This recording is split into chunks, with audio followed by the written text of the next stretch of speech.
beware of change. Very simple.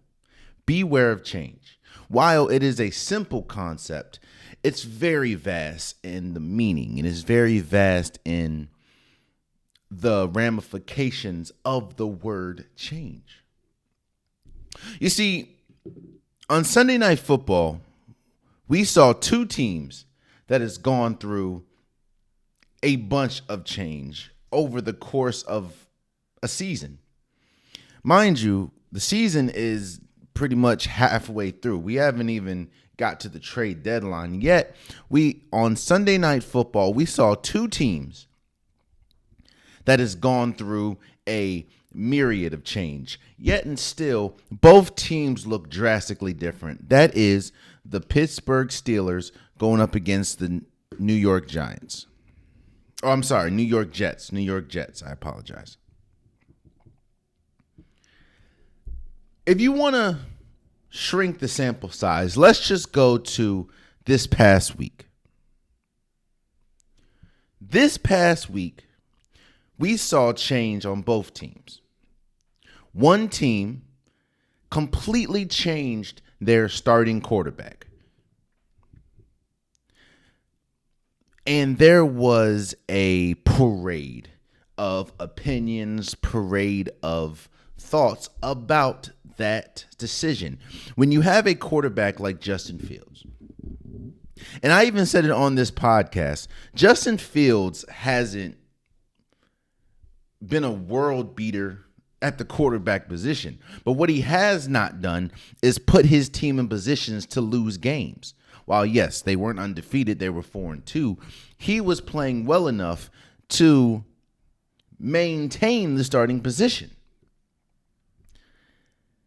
But what Mike Tomlin decided to do was to essentially bench Justin Fields and start Russell Wilson.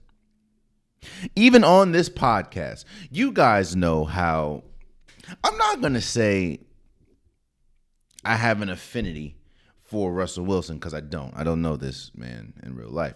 But what I will say is I was very quick to point out some of the issues that could have arose when he was with Denver and how that situation maybe wasn't the best situation for a Russell Wilson. Now, I didn't just put it all on everyone else. Russell Wilson played a major part in that, but there were situations where in Denver was a situation where it may not have been the best fit all around. And going into the season, I said that it was a very important season for both Russell Wilson and Justin Fields, not just for this season, but for moving forward in their career. One of them is Russell Wilson is closer to the end of his career than the beginning, and Justin Fields is closer to the beginning of his career than the end. At least we hope. And going into the season, I said it's very important that both players win the position. So whoever doesn't win, that would be more of a talking point than the one that does win. But then Russell Wilson got hurt. And Justin Fields, again, I'm not here. Look, the worst thing I think you can do is change a situation that doesn't need to be changed. I think the worst thing that you can do is put yourself in a situation where you're making unnecessary changes. Or you're making changes to things that don't, if you do need change and you're making changes to the wrong thing, that can be equally damaging. So when Justin Fields has this team at 4-2, I'm like, all right, no, he's not playing great, but he's not playing bad. But F what I think, F what everyone else thinks. You have Mike Tomlin. He was like, you know what? We're missing something with Justin Fields. Let's start Russell Wilson. This is a decision. I said this last episode. This is a decision that could have a negative ripple effect on the locker room. I said that this could be a fracturing move, a fracture-worthy move for the locker room. Because it's like, what happens if the Pittsburgh Steelers comes out and lose? Or they win, but they look horrible because the offense just sputters. Because Russell Wilson doesn't look good. Yes, you would be eating crow and it'd be like, all right, I mean, that was on me. But the locker room could then look at a coach like Mike Tomlin and say, yo, this decision was not the best for the locker room. And it was not the best for the organization. It was more of an ego move. That's what they could say.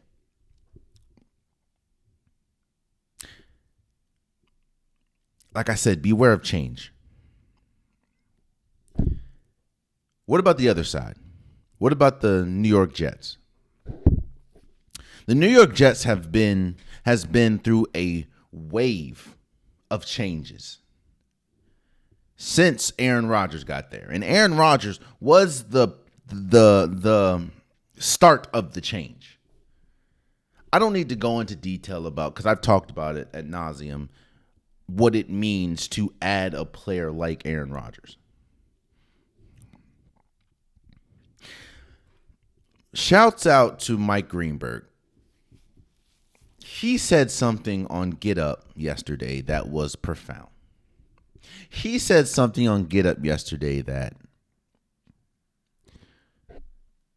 I never realized it until he said it, but it's clear as day, and it's probably the best way I can summarize what I'm talking about. The reason why I say beware of change is because while change can be great for a lot of situations, change can also be detrimental when you're either not ready for it, when it shouldn't be here, or when it's reactionary. What Mike Greenberg said was, the reason why it's very hard to trust what the Jets are doing, and the reason why the Jets look so discombobulated on the field, is because at the first sign of adversity, at the first sign of struggle, the Jets change. At the first sign of anything that doesn't look like what they felt the season was going to look like, they change.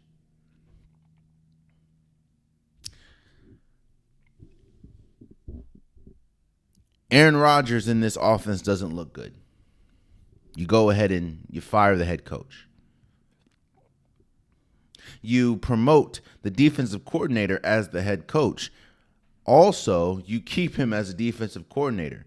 And it's extremely difficult to be the head coach of a football team, let alone the head coach and the defensive coordinator. That's you're doing two people's job. And some people can do it, some people cannot. As we're seeing with the New York Jets, he can't. And I'm not hating on him. I'm not poo-pooing on him. They put him in a situation where he didn't expect to be, and honestly, he's not ready for. And I think he knows he's not ready for. But once you get the call, you got to do it. So the Jets don't look that good. You fire the head coach, Robert Saleh. The next week, the Jets don't look that good. They lose to the Bills. You go ahead and get a number one receiver in Davante Adams.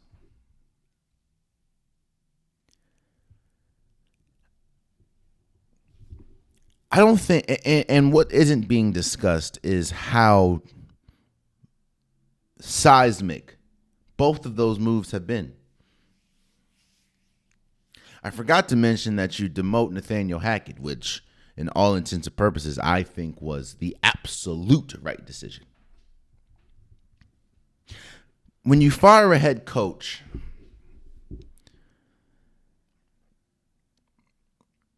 that takes a leader out of the locker room. That takes a voice, the main voice, out of the locker room. You see, one of the most fragile things in the United States of America, one of the most fragile things in the world. Let me broaden it. One of the most fragile things in this entire world is a sports locker room. I know, right?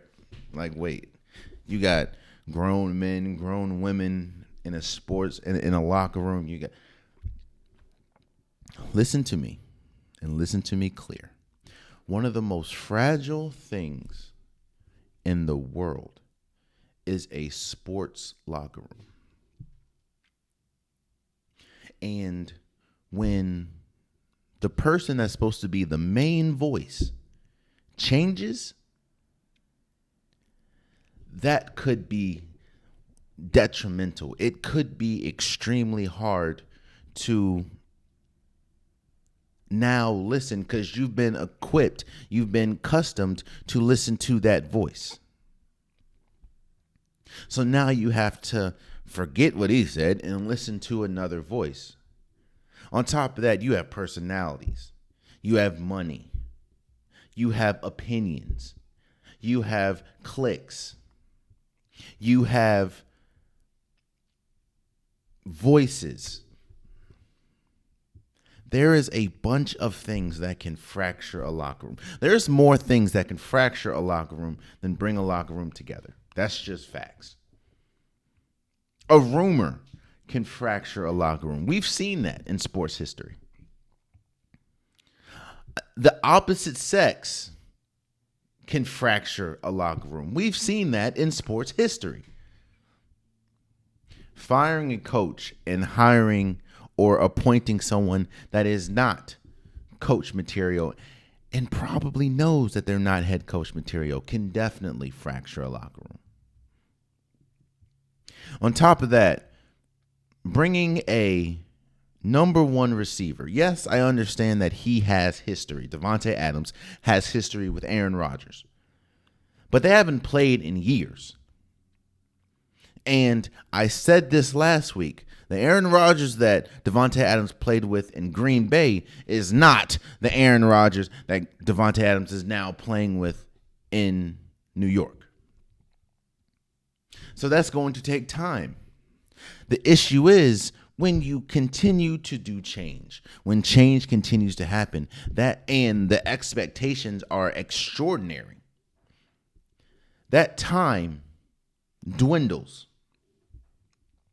On top of that, when you have the rest of the league starting to round into form, you don't have much time to figure it out. Again, two teams that dealt with a bunch of change. And the Pittsburgh Steelers beat the New York Jets 37-15 on Sunday Night Football.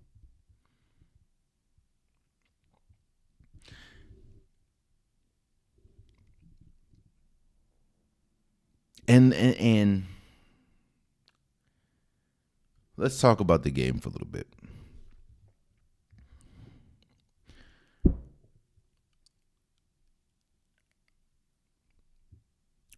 Pressure, the amount of pressure is put on different people. There's different amounts of pressure for different people. Let me talk about Russell Wilson for a second. Who Aaron Rodgers was there. Davante Adams was there. Mike Tomlin was there. There were so many people in this game, but I don't think anyone had as much pressure on their backs. More than Russell Wilson did. And I'm going to tell you exactly why. We remember, and as much as I was sort of a defender for Russell Wilson when he was in Denver, we remember seeing what Russell Wilson looked like in Denver. On top of that, there's a reason why Russell Wilson is on damn near a vets. I think he's on the veterans minimum 1 year minimum for the Pittsburgh Steelers. After signing one of the largest contracts in NFL history with Denver. The noise surrounding Russell Wilson and this Pittsburgh Steelers team has been nothing but question marks this week, seeing as though you bench a quarterback in Justin Fields that got this team to 4-2. You bench him for a quarterback that last time we saw him was stinking up the joint. And you can tell how high the pressure was when you saw the start of this game. Russell Wilson looked horrible the first, let's say, quarter and a half. He looked horrible. Mind you, he hasn't played a meaningful game. He hasn't played a game in over damn near a year.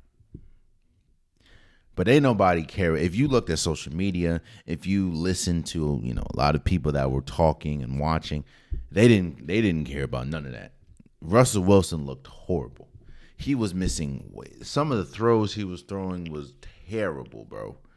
Like, I'm not gonna lie to you. Some of those throws that he was throwing looked like what it would look like if I was the quarterback for an NFL team. It was bad. He was underthrowing the hell out of people. It was just, it looked bad.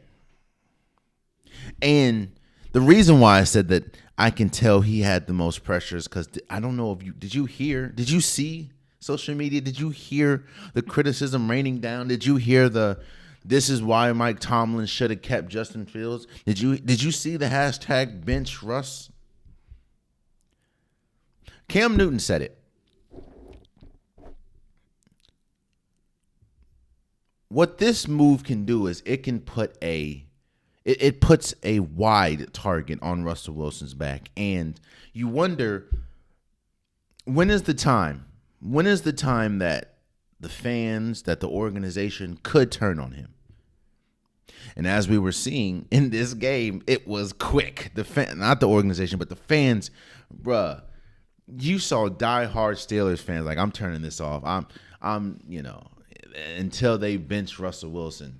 It was crazy. Not realizing, and I'm not gonna lie, I thought I wasn't ready to throw him away, but I even texted a friend. I was like, yo, Russell Wilson is cooked, bro.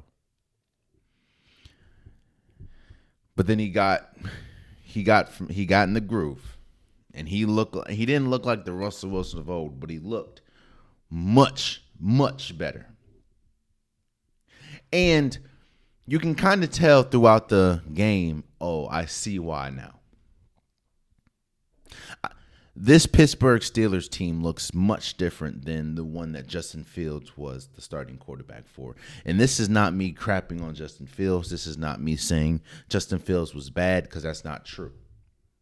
But you saw a lot of explosive plays, something that we did not see from Justin Fields. We saw the ball. We saw moon balls, which we did not see from Justin Fields. Hell, George Pickens had the game, his 5 receptions for 111 yards and 1 touchdown. Like, he was... It felt like the connection. Once Russell Wilson got settled, the connection with him and George Pickens was magical. This team looked different. Which is why I said that last episode, I said I don't want to question Mike Tomlin, because obviously he sees things in practice and he's the head coach, so he knows things that we don't. You can tell. I'm not saying that this Steelers team is going to be Super Bowl champions or Super Bowl caliber, but you can tell this team looked drastically different. They were able to meet the change that they were being faced with. And because it's a stable organization, because you have a stable head coach, because you have a stable locker room, they thrived. And honestly, once Russell Wilson got settled, they looked much better than what they've looked throughout the season. And again, that's not me crapping on Justin Fields. That's just me stating a fact.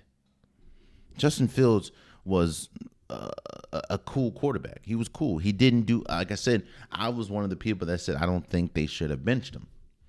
But after watching this game, I see why. I think it's more Russell Wilson gives us something that Justin Fields can't. And that's no offense to Justin Fields. That's just what it is. But you saw a team in the Pittsburgh Steelers that dealt with a potential locker room fracturing change, and they thrived because that's what a stable organization does. And you look at this Jets team, the team that they faced, the team that probably as a team, this game meant so much more. As this game meant so much more for the Jets as a team than it did for the Steelers. For the Steelers, it meant a lot for Russell Wilson, and it meant a lot for Mike Tomlin. And it's like, yo, did we make the right decision? For the Jets, this meant a lot for the team. This team has championship aspirations.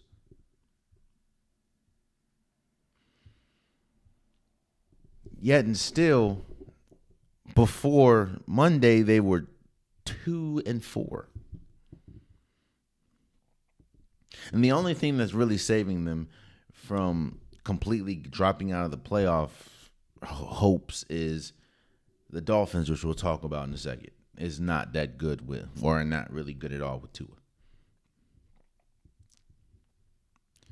Aaron Rodgers looked okay. 276 yards, 1 touchdown, 1 interception, or 2 interceptions. On pace to have the most interceptions of his career.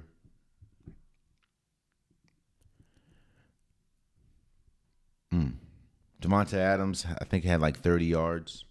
No targets the second half. Garrett Wilson, he's the reason why one of the Aaron Rodgers interception happened.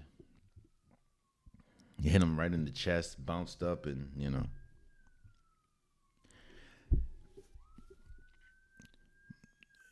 You saw the team that hasn't been used to the spotlight. You saw the team that has been used to dysfunction. You saw the team that has been, for lack of a better term, and no offense to them, it's just true. You're dealing with a team that doesn't know how to handle success, doesn't really know how to handle adversity when there is high expectations. Usually, there's not much expectation with the Jets because they're not that good. They haven't been that good. What you're seeing is you're looking at a team that hasn't dealt with high expectations, so they feel like they need to change. They need to change, and it's not working.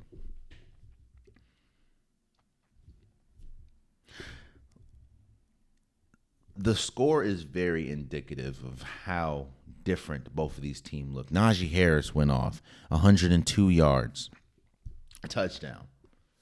It just felt different for the Pittsburgh Steelers than it does for the Jets. Both of these teams, it feels like, are going in two completely different directions. Congratulations to the Pittsburgh Steelers for beating the Jets 37-15. But I will say, beware of change. Because sometimes you're not ready for it, even if you are the one that caused it. And with change, stability needs to be the foundation. Because if it's not, as we're seeing with the Jets, it can crumble, It can crumble very quickly. Oh, man, you stayed to the end of the video. I appreciate you. If you like what you saw, be sure to hit that subscribe button so you'll never miss any content from your boy. You can also go back and watch past episodes, past clips, and don't forget that the Unpopular Podcast, new episodes drop every Wednesday and Saturday. Appreciate you.